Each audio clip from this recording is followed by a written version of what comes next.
Bonjour tout le monde, et bien nous voici de retour pour notre rendez-vous hebdomadaire. Et cette semaine, je vous propose donc la dernière partie du set de bureau, à savoir la boîte à post-it. Donc la voici, je l'ai réalisée déjà en version pétale rose. Donc je vous la présente, notre petite boîte à post-it. Voilà, avec la jolie pivoine toujours montée et donc qui s'ouvre. Et vous allez voir qu'on peut effectivement y ranger nos post-it. Bon, ils ne sont pas jolis, ils sont orange, hein, mais ça rentre tout à fait. Voilà, donc on peut mettre plusieurs blocs dedans. Donc cette fois-ci, je l'ai faite en pétale rose pour rappeler le carnet d'adresse. Voilà, donc ici, vous avez les petites feuilles que vous retrouvez sur la couverture, en clin d'œil. Là, vous avez du gris granit, du papier design en gris granit qu'on trouve ici et à l'intérieur du carnet. Et puis sur le côté, là, j'ai pris un autre papier design gris granit qu'on trouvait sur la petite boîte pour ranger les cartes de visite. Donc voilà notre petit set de bureau. Et maintenant, nous allons donc le réaliser en gris souris, puisque là nous étions en pétale rose, et je vous rappelle juste que l'autre carnet est en gris souris. On va le réaliser cette fois-ci en gris souris avec un papier, en utilisant ce papier design donc on retrouvait à l'intérieur, et en utilisant aussi ce papier design qu'on trouvait sur la boîte. Donc je vais vous présenter les papiers. Alors il y a une petite particularité encore pour la réalisation de ce carnet, c'est que les mesures que je vais vous donner sont en pouces, parce que c'était plus simple.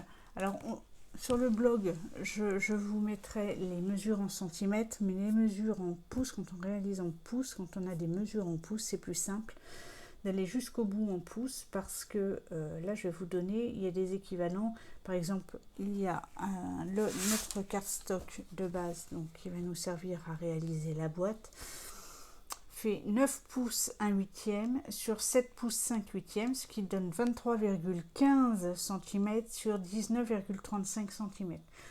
Si on veut être précis, c'est beaucoup plus compliqué. Donc en fait les pouces, c'est quelque chose de très simple, hein, c'est le système impérial. Donc je vous montre ça sur une règle. Voilà, il existe des règles comme celle-ci où vous avez la double numérotation centimètres et pouces. Donc là on a une règle de 8 pouces, et si je vous dis 1 pouce et demi, en fait les pouces, vous voyez, se divisent en... Ouais, ça sera peut-être plus simple. Voilà. Je me rapproche ici, parce qu'il y aura moins de petits traits. Alors vous avez sur 1 pouce, ça contient 8 graduations. C'est pour ça que je vous dis 1 pouce 1 quart. Donc 1 pouce 1 quart, c'est 1 pouce 2 huitièmes. Bon, les fractions se réduisent, donc ça fait 1 pouce 1 quart. Donc là on a 1, 2, 3, 4, 5, 6, 7 et 8. Et je passe mon unité. Donc là, on a, si je reprends le 1 pouce et demi. 1 pouce et demi, c'est 1 pouce 4 huitièmes.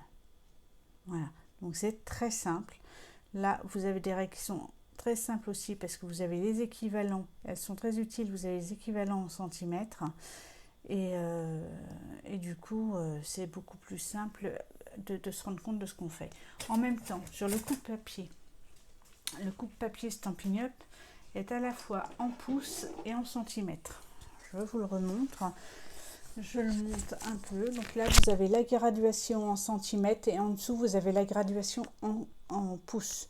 Donc quand on coupe, en plus c'est bien, c'est vraiment beaucoup plus clair que sur la règle, parce que vous voyez, je vais soulever ça, j'ai 1 pouce, 1, 2, 3, 4, 5, 6, 7, 8 segments.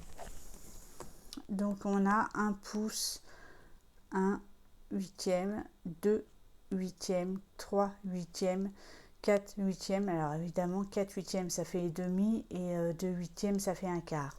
C'est pour ça qu'on parle en un quart et en un demi, c'est simplement qu'on met les fractions, on réduit les fractions. Voilà. Donc avec le coupe-papier Stampin' Up, c'est vraiment très simple, ça pose aucun problème. Étant donné qu'on a déjà la double graduation. Alors maintenant, donc je reprends le détail de mes cartes stock, des morceaux dont nous aurons besoin. Donc on a besoin d'un grand morceau, comme je vous disais, qui fera donc 9 pouces 1 huitième sur 7 pouces 5 huitièmes.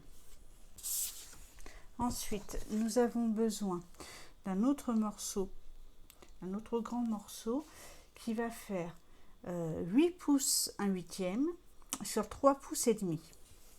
Et enfin, ce qui va servir pour renforcer la boîte, le fond de la boîte et son couvercle, 2 morceaux de cardstock de 3 pouces et demi sur 3 pouces 1 quart. Et donc maintenant, on va passer au papier design qui vont finir notre boîte. Donc pour le dessus du couvercle, j'ai utilisé un papier design identique en gris souris murmure blanc au projet précédent. Là, ils nous en font un morceau en 3 pouces sur 3 pouces 1 quart. Il nous faut un morceau en 3 pouces 1 quart sur 1 pouce 3 huitièmes et 3 morceaux, voilà, 1, 2 et 3 morceaux en 1 pouce 3 huitièmes sur 3 pouces. Alors, il faudra effectivement, au cours de la réalisation, faire attention, encore une fois, à positionner les papiers dans le bon sens. Donc ça, ce sont pour nos papiers. On utilisera également les tampons juste pour tamponner, pour faire un petit rappel de la couverture du carnet. Donc toujours les tampons Pivoine pensive, donc les 2 feuilles.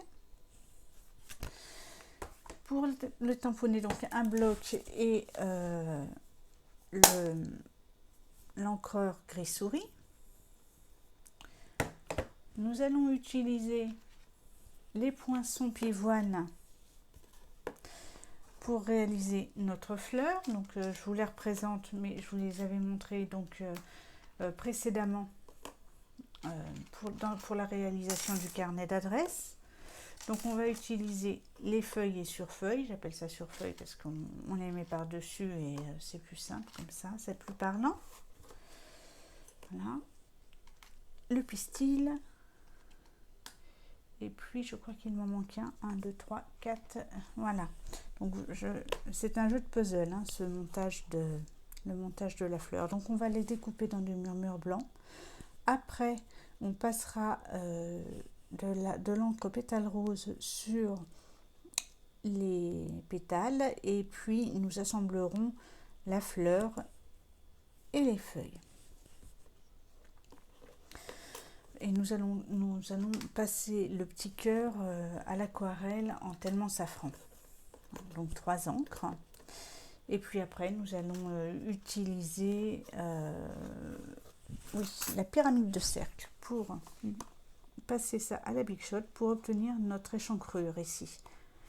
Donc on va prendre le plus petit cercle. Donc voici ma pyramide de cercle. Je l'ai pris festonné, enfin ou cranté, voilà, et en utilisant le plus petit cercle ici. Donc pareil, hein, la Big Shot pour obtenir cette échancrure. Je pense que là, cette fois-ci, nous avons fait le tour et nous utiliserons bien sûr les embellissements à la fin. Ce sont les gemmes à facettes élégants et le petit ruban miroitant. Voilà, donc nous allons commencer. Et bien je pense que nous allons commencer par tamponner notre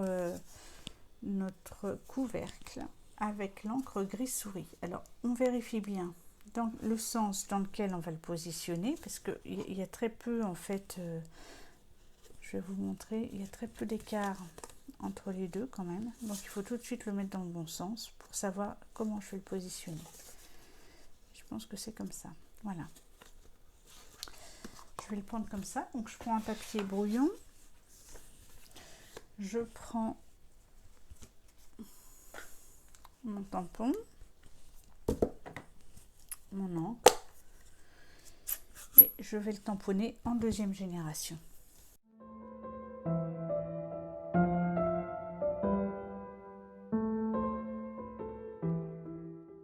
Voilà, nous avons tamponné notre fond et maintenant notre couvercle, en tout cas l'intérieur de notre couvercle, et maintenant nous allons donc réaliser le pliage de la boîte.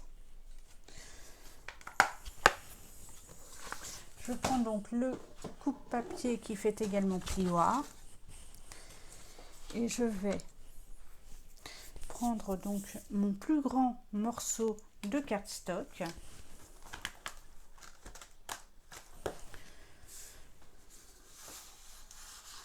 Je vais le mettre dans le sens de la longueur. Je mets bien le curseur du coupe-papier en haut puisque je ne vais pas l'utiliser. Je ne vais utiliser que le curseur gris qui fait office de plioir. Donc je vais marquer ma boîte. On va faire un premier pli à 1,5 pouce et un second pli à 3 pouces. 1,5 pouce. 3 pouces. Je change de côté et je fais la même chose. 1,5 pouce.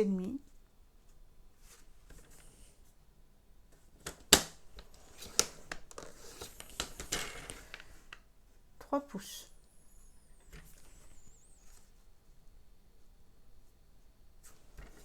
En veillant à ce que mon papier soit bien enfoncé pour que mes marquages soient droits. Ensuite, je vais retourner mon papier et là, je vais faire 2 bandes d'un côté et une bande de l'autre simplement. Alors, en ce qui concerne ces 2 bandes, je commence à 1,5 pouce. Et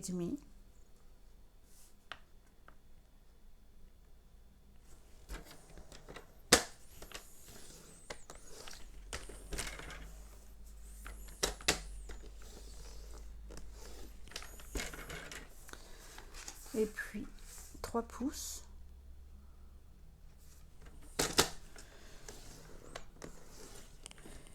Et 6 pouces, 1 huitième. Alors là, pour le 6 pouces 1 huitième, j'allonge ma règle.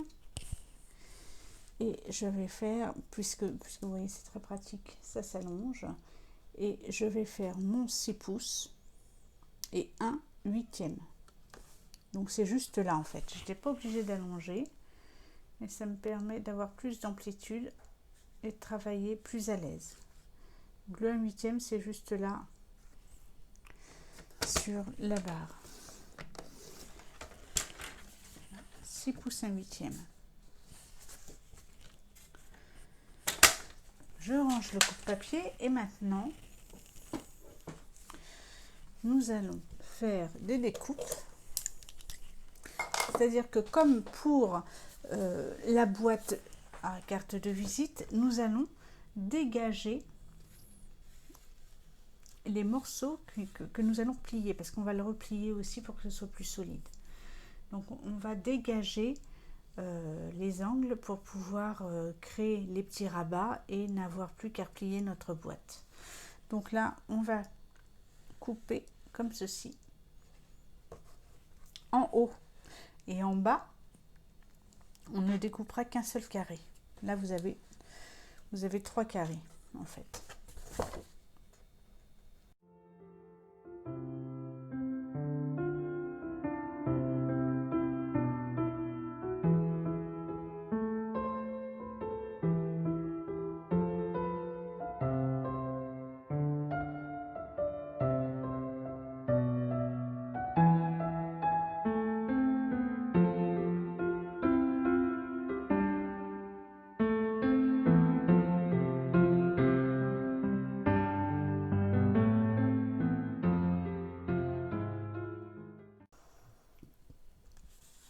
Voilà, les angles ont été, donc tout a été découpé. Nous avons le schéma de notre boîte. Donc ça, c'est le dos de la boîte. Ici, ce sera le devant de la boîte. Maintenant, nous allons découper les rabats et les biseauter. On va tout biseauter pour que le pliage soit beaucoup plus joli et plus simple à réaliser. Donc, moi j'ai choisi, en l'occurrence, de couper mes rabats de façon à ce qu'ils aillent, et rentrent dans les côtés de la boîte. Ici, ils rentreront dans les côtés de la boîte. Là, on ne les voit pas parce que j'ai rabattu le papier dessus et ça les cache. Parce que je ne veux pas qu'ils rentrent ici. Il y aura déjà suffisamment d'épaisseur à découper pour qu'il y ait en plus les rabats qui nous gênent. Donc je vous retrouve juste après avoir tout biseauté et tout découpé.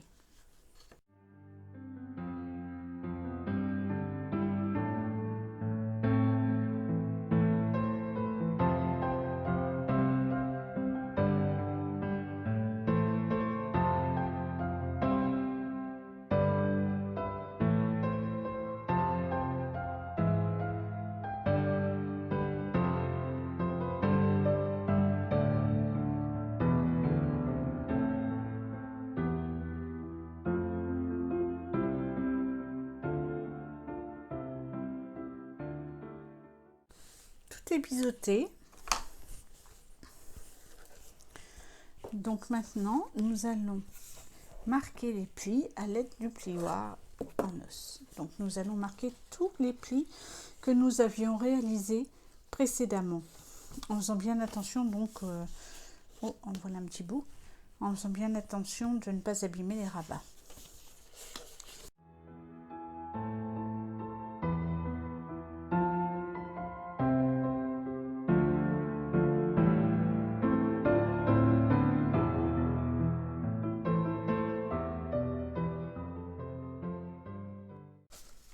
Voilà, donc tous nos plis sont marqués et on va pouvoir voir un petit peu, voilà, notre boîte. Comme je vous disais, ça c'est le devant de la boîte. Donc nos rabats vont rentrer sur les côtés et ça va nous laisser libre le devant de la boîte où nous allons devoir faire notre encoche. Pendant qu'on y est, on va s'occuper du fond de la boîte.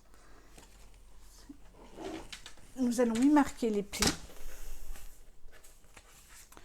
Le fond et le couvercle de la boîte. Donc là aussi, nous allons devoir marquer des plis. Alors,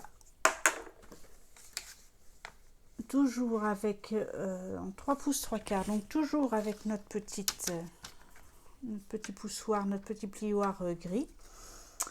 Ne pas se tromper, donc on y va. 3 pouces 1 quart, pardon, je ne sais pas si je vous ai dit, voilà, 3 pouces 1 quart.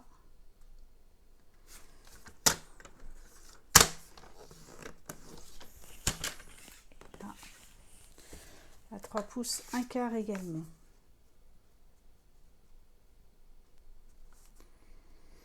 Je pousse bien mon papier. Là, nous avons le fond de notre boîte et son couvercle. Donc nous allons utiliser le plioir toujours pour marquer nos plis. Et comme ça, les plis sont marqués partout. Nous allons maintenant procéder au montage de la boîte. Bon. Donc, nous allons réaliser des collages, à savoir que nous allons coller nos éléments de papier sur les parties. Donc, on prend les 3 petits morceaux de papier design identiques et nous allons les coller. Sachant que là, nous avons le fond, le devant et le dos. On n'en colle pas sur le dos, on en colle uniquement sur les côtés et sur le devant de la boîte. Le devant de la boîte, moi je veux qu'il soit identique à ce qu'il y aura sur le couvercle de ma boîte, donc à ce motif-là. Voilà, ce sera fait comme ça. Donc en fait, j'essaie d'imaginer pour voir un peu le sens dans lequel je vais le positionner, voir un petit peu ça sera bien dans ce sens-là, puisque ça va dépasser légèrement. Donc soit comme ceci, et je pense que ce sera comme ça. Donc là, c'est bien. Je vais le coller tout de suite.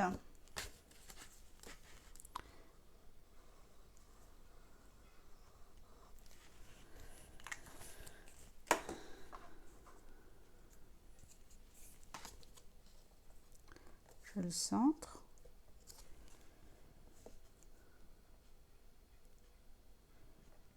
Et je le colle.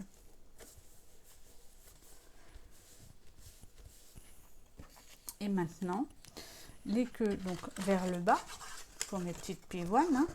Donc je vais les coller dans le sens du fond vers le fond de la boîte. Voilà. Comme ça me permettra d'avoir quelque chose de joli.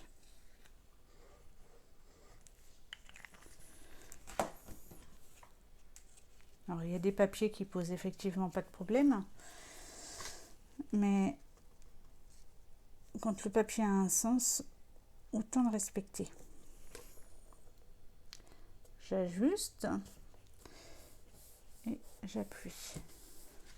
Et je vais faire la même chose de l'autre côté. On aurait pu utiliser, vous voyez, un papier chevron, mais moi j'utilise les fleurs parce que je trouvais ce papier magnifique. Donc je fais attention au positionnement des queues de mes pivoines.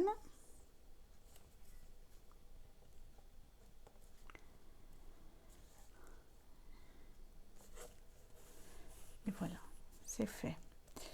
Donc maintenant, je vais utiliser, avant de continuer, je vais utiliser la Big Shot. Donc je vais découper mes feuilles, donc en riche raisin et en vert jardin.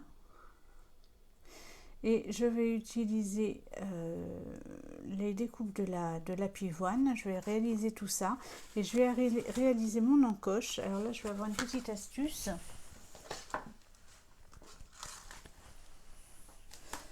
J'utilise donc, comme je vous disais, le plus petit cercle. Je vais replier mon papier pour le passer dans la Big Shot. Et pour pas abîmer mon papier de dessous, parce que les plaques de Big Shot sont abîmées, peuvent marquer, à force de passer des dies à la Big Shot, les plaques s'abîment, hein, elles sont marquées, et elles peuvent marquer le papier. Donc pour protéger le papier, je vais tout simplement glisser un papier supplémentaire dessous, qui devrait protéger un minimum mon papier des marques qui pourrait être occasionné lors du passage à la Big Shot. Donc je vais faire attention à bien centrer mon cercle, je passe tout ça à la Big Shot et je vous retrouve juste derrière. Et maintenant, voilà, j'ai retiré donc mon morceau. Donc nous allons mettre de la colle sur les rabats pour positionner les rabats et après on mettra de la colle sur les côtés pour pouvoir replier notre boîte. Je fais ça tout de suite.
Voilà, notre boîte est montée. Alors, je biseaute mes angles parce qu'à chaque fois, on a des surépaisseurs de papier lorsqu'on rentre les côtés de les boîtes. Et du coup, le fait de biseauter très légèrement nos côtés, ça permet d'absorber le surplus de papier sur les côtés. Donc voilà, la boîte est faite. La base de la boîte est faite. Maintenant, nous allons nous occuper du couvercle. Donc elle est bien renforcée ici et là. Maintenant, nous allons la renforcer avec le fond et le couvercle sur l'arrière. Et encore une fois au fond, d'autant plus que nous allons rajouter nos morceaux de papier que nous avons précédemment coupés. Et pour celui-ci tamponné, donc ça sera le dessus de ma boîte. Et ça, ce sera le dessous de ma boîte. Donc vous voyez, elle sera bien renforcée, elle craindra pas trop normalement elle ne devrait pas craindre les manipulations.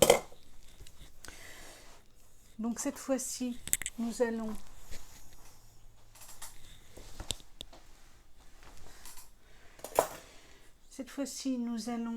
coller le fond et l'intérieur du couvercle. Et nous allons également coller le papier design qui doit être collé sur le fond et le couvercle. On va commencer par ce papier intérieur.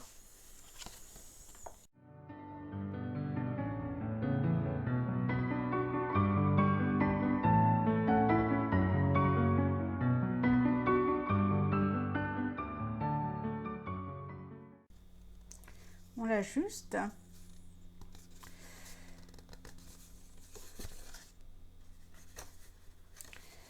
Et on peut voir un petit décalage à cause du pli. Voilà, c'est ce qui se passe ici. Donc là, tout va bien. Là, je vais avoir un tout petit décalage. Je reprends mon ciseau pour faire du zèle. Alors, j'espère que je ne vais pas faire trop de zèle. Hein. Je ne vais pas abîmer mon... Et voilà. Comme je vous disais finalement tout à l'heure, quand je vous disais que je biseaute les angles pour lorsqu'il y a une multitude de couches, enfin plusieurs couches en tout cas, pas une multitude mais plusieurs couches de papier, effectivement après ça fausse très légèrement. Donc là, hop, ni vu ni connu, c'est fait. Vous voyez, il n'y avait pas grand chose à retirer, c'est juste le pli.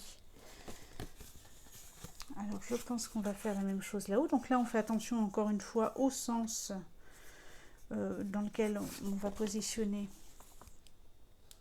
notre papier étant donné qu'on l'a imprimé.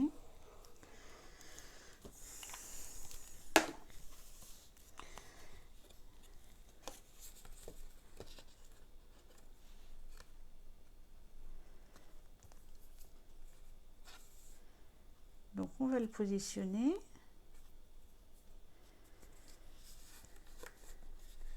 Et on va avoir évidemment le même souci que précédemment.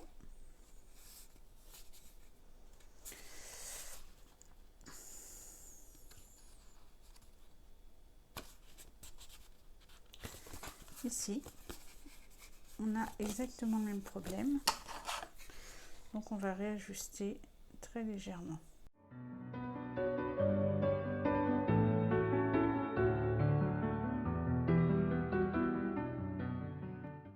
C'est fait. Je prends ma boîte, je fais un essai, je voulais que ça aille dans le sens. Donc ça sera dans ce sens-là, je pense.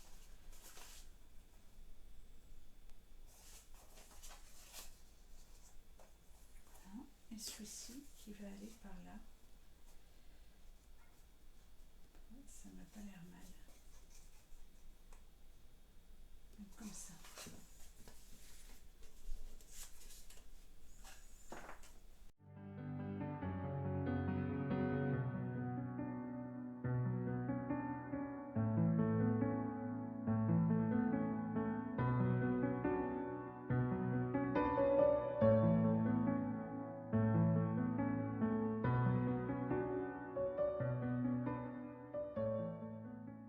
Voilà, j'ai collé mes morceaux de papier design.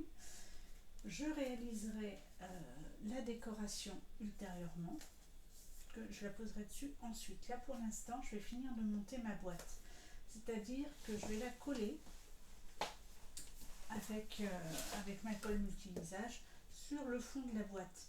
Alors je ne vais pas mettre de colle sur le papier de fond de couvercle parce que ma boîte est moins grande,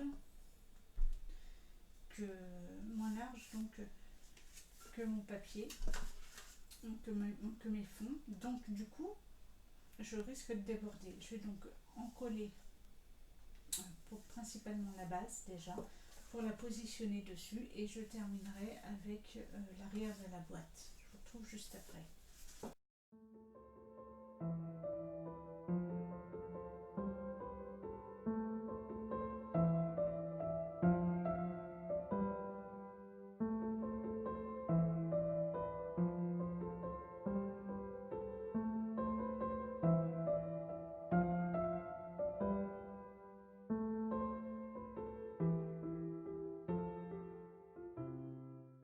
Voilà, la boîte est montée. Et maintenant, nous allons nous occuper donc de la décoration du couvercle et puis du petit nœud. On va y positionner aussi le petit nœud. Voilà, et on va voir que le poids va lui permettre de mieux se fermer. Donc je vais reprendre mon papier. Je vais prendre mes couleurs. Mon pinceau aquarelle parce que je vais commencer. Donc voilà les morceaux que j'ai découpés. Je vais commencer par aquareller. Je vais remettre un petit peu d'encre sur le fond de ma boîte. Voilà, et je vais aquareller.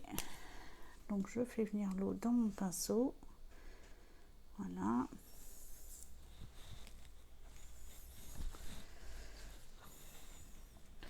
Voilà, c'est parfait. Hop, et je vais venir coloriser.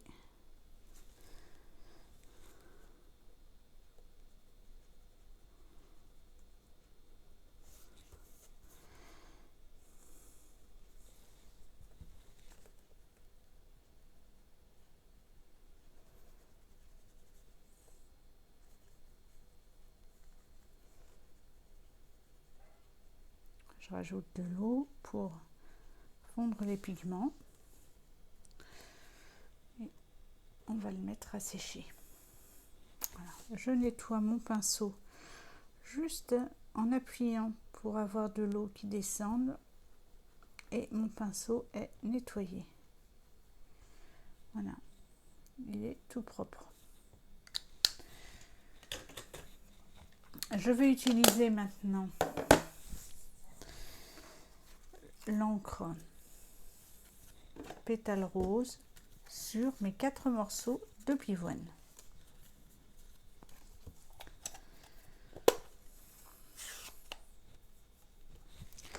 Pour mon petit bout d'éponge,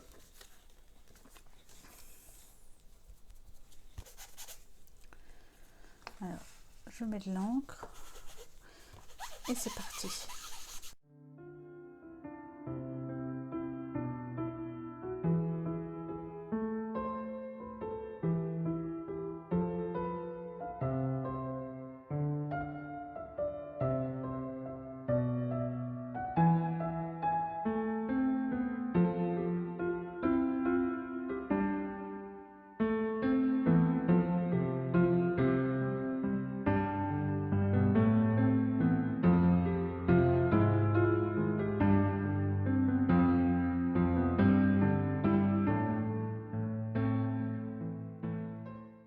Voilà le résultat.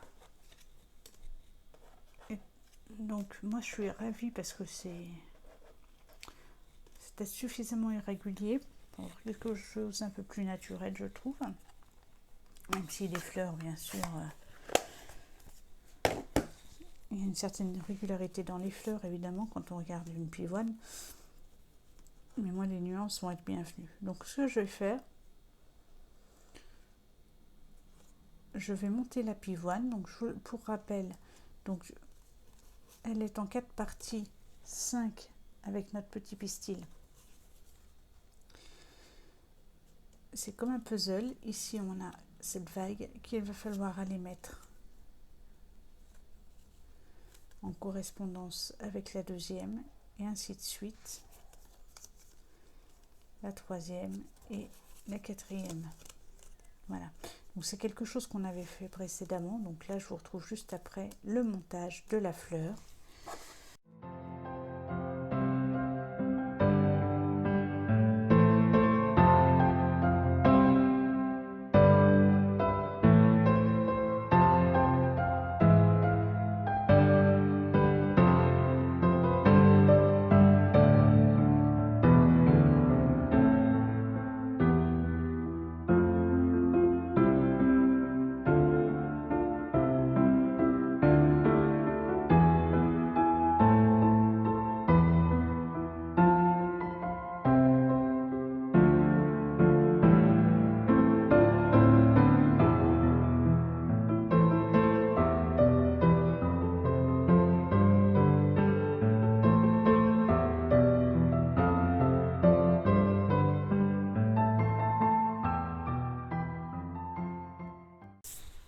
La pivoine est montée. Maintenant, nous allons délicatement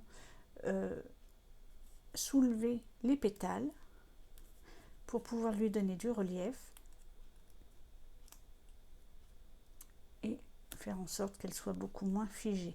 Donc moi, je prends mes doigts. Vous pouvez prendre votre plioir. Voilà. Après, chacun fait comme il veut.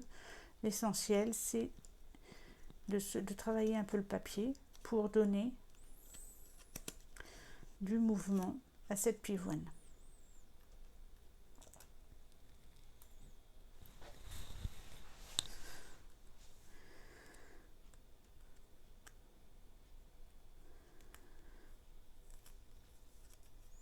Notre fleur est montée. Je m'occupe maintenant des pétales. Notre fleur est montée. Maintenant, je vais m'occuper des feuilles.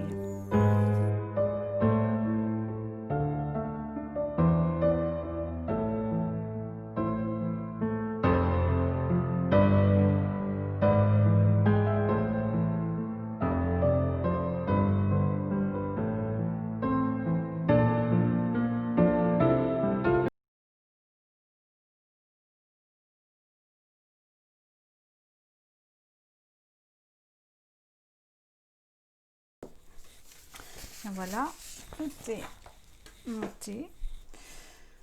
Les feuilles sont montées, la pivoine également. Donc même si vous avez un petit peu de colle, elle sèche, elle devient transparente, ce ne sera pas un problème. Et ça va être caché par le montage. Je vais commencer par fixer la petite lampe. Je vais commencer par fixer la petite feuille.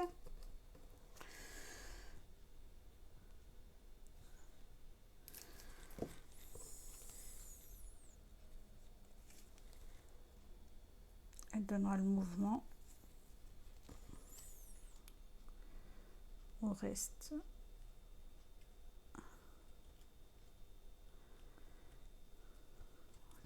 Ça va donner le mouvement au reste de la fleur. Voilà.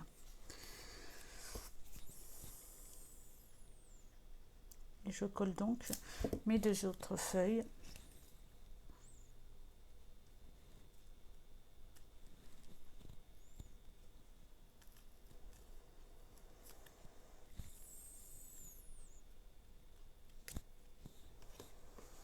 Alors même si on réaplatit un petit peu les pétales de la fleur, c'est pas grave, ça se redressera tout seul après. L'essentiel là, c'est d'être à l'aise quand on positionne nos divers éléments.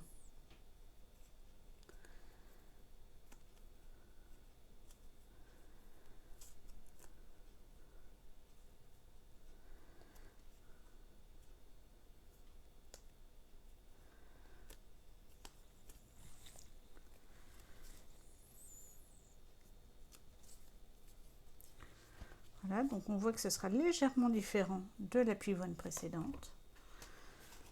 Et ça va rentrer tout à fait sur notre boîte.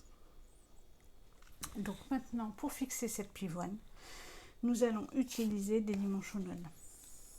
Aussi bien sur les feuilles, Donc sur les feuilles, on va en mettre des petits et des plus gros sur la fleur.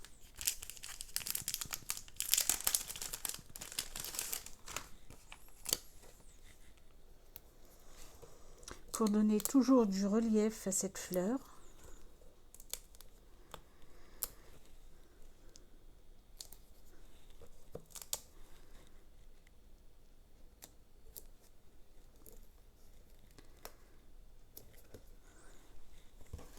Et on va mettre un petit sur chaque feuille pour bien fixer la feuille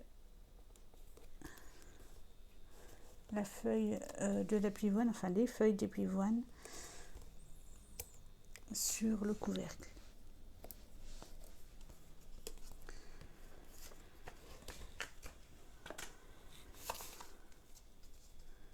Nous enlevons les protections.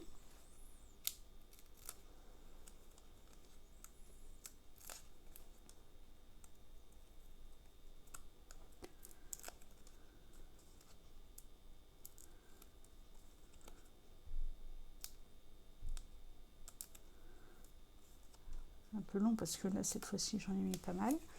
Je vais fixer, je centre à peu près et je fixe ma fleur. Et maintenant je vais positionner des gemmes.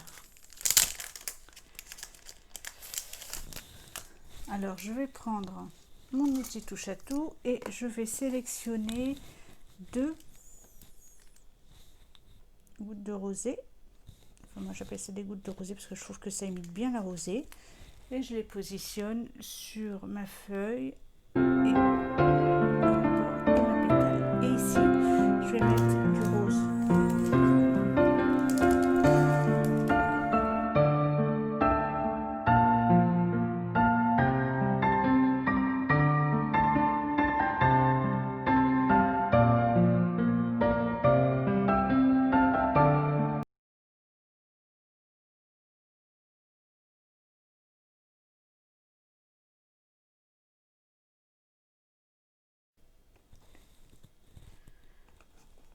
Et nous allons terminer par le nœud.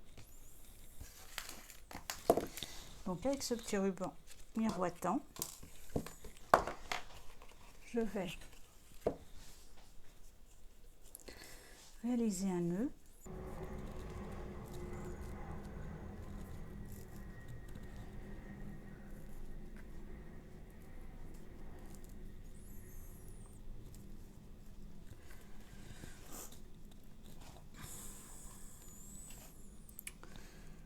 Un nœud beaucoup plus petit.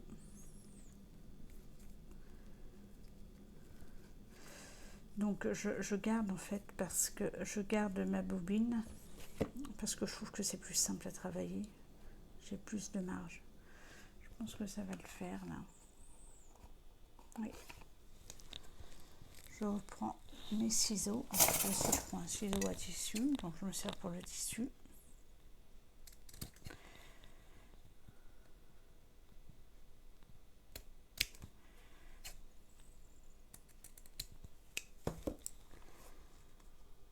Et mon nœud me convient cette fois. Donc je vais le coller avec un point de colle.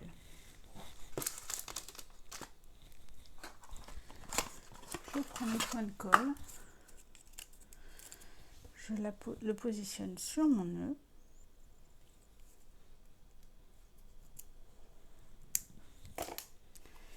Et je vais positionner mon petit point de colle ici. Et voilà mes 2 boîtes.